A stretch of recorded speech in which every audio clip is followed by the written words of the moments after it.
તો આજે આપણે વાત કરીશું મસલ બિલ્ડિંગના બ્લોકની, એટલે કે વે પ્રોટીનની. વે પ્રોટીન શા માટે જરૂરી છે અને એના શું બેનિફિટ છે?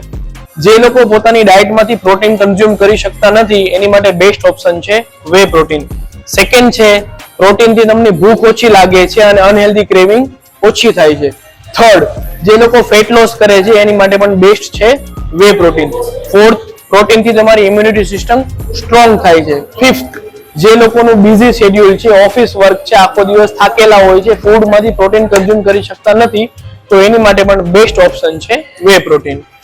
લાસ્ટ એન્ડ મેઇન, પ્રોટીનથી તમારી મસલ રિકવરી ફાસ્ટ થાય છે, ગ્રોથ જલ્દી થાય છે અને તમારું પરફોર્મન્સ બેટર થાય. આ તો આપણે વાત કરી ફાયદાઓની. હવે આપણે વાત કરીશું કે જે લોકોના ફૂડમાંથી પણ પ્રોટીન કન્ઝ્યુમ નથી થતું અને કોઈ સપ્લિમેન્ટ પણ યુઝ નથી થતા, તો એની બોડીમાં શું ઇફેક્ટ થઈ શકે છે.